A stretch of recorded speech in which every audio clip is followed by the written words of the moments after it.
Good evening, good evening. It's nice to see all of you today on this beautiful, glorious, sunny evening in Washington, D.C. with the thunder and lightning rolling around us.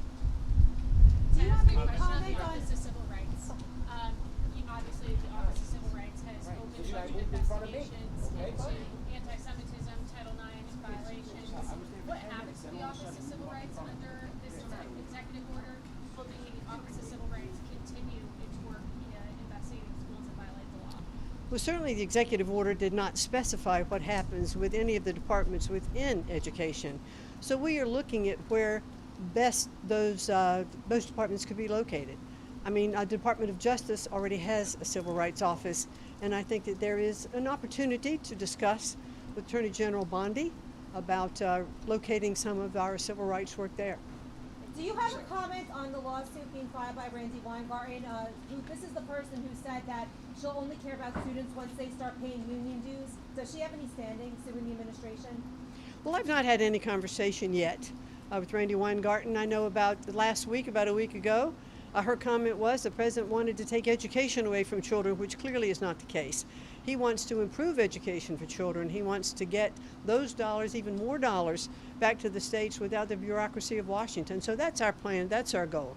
I'd be glad to meet with her and talk to her about that. Madam Secretary, can you talk about what will happen to some of the employees who are part of the DoE as you kind of shrink the department, ultimately looking to close the department? What will happen to these employees? Have you discussed, what the next plan will be for all of these employees? Well, thank you so much for asking that, because last week we had we did terminate almost half of the Department of Education. We did it thoughtfully. We looked to see where duplication was in the departments. We wanted to make sure that we were just cutting fat from the bureaucracy, the inward-facing things, not the outward-facing servicing that we do to students and to states. So we did it very carefully. We wanted to make sure that we complied by the law.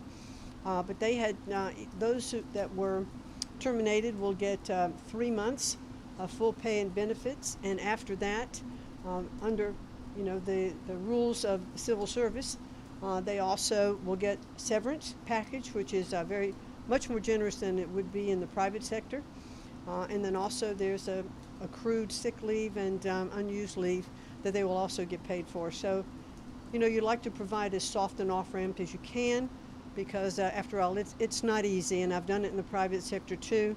It's really not easy to terminate people. Secretary, Donald Trump wants to send education back to the states. Education originally, it begins in the home with the nuclear family, and the nuclear family in this country has been decimated. We got a fatherless crisis going on in this country. Far too many kids are growing up without a father, and all the statistics show that kids that grow up with a father in the home do far better in education.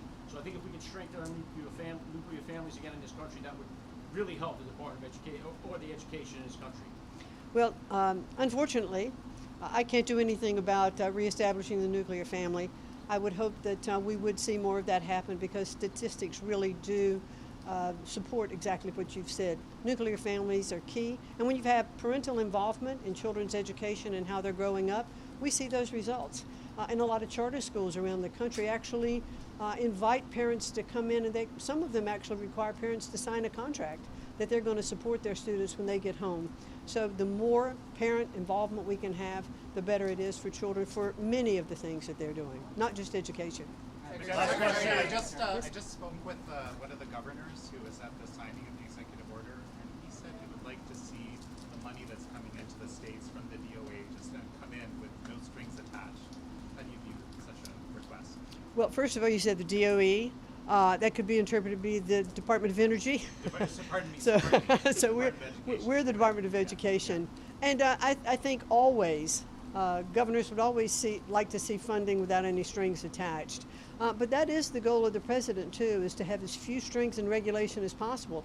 Right now, for about every dollar of funding that goes into the states, one statistic that's shared with me is that 47 cents is spent in regulatory compliance. The president would clearly like to see that money being used to educate our students, and that's the goal. Thank you. Thank you. One last one.